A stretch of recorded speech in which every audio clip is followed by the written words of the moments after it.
with the collapse of the oil embargo to force Iran into a confrontation over the Straits of Hormuz.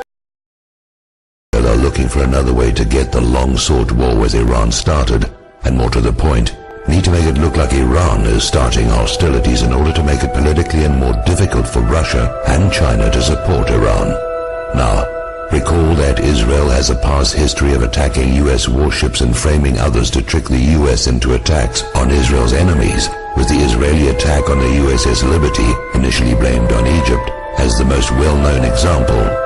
So here we have the USS Enterprise, the oldest carrier in the fleet, on her last legs, scheduled to be decommissioned next year. Her name is well known in part because of the Star Trek TV series. Decommissioning a nuclear aircraft carrier is a very expensive process. USS Enterprise is powered by 8 nuclear reactors, all of which must be disposed of as nuclear waste material along with all the associated machinery. The US Navy would save a great deal of money, more than the scrap worth of the steel, if USS Enterprise were to be sunk in the Persian Gulf, where the radioactive mess is someone else's problem to deal with. So why send an ancient warship at the end of a useful life into harm's way?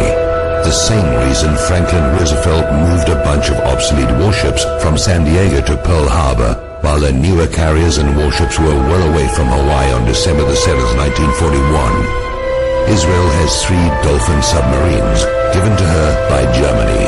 They have been seen transiting the Suez Canal in the past, and could well be operating in the Gulf of Oman, even the Persian Gulf by now, lying in wait for a used-up and obsolete warship, more useful as a sacrificial lamb and an actual weapon, a ship with American sailors, to be attacked as Israel attacked the USS Liberty, then to be blamed on the designated target, Iran, by a compliant media. If you agree with this analysis, please post this video everywhere you see this carrier story. If we can make them doubt a false flag will be believed, maybe they'll call it off.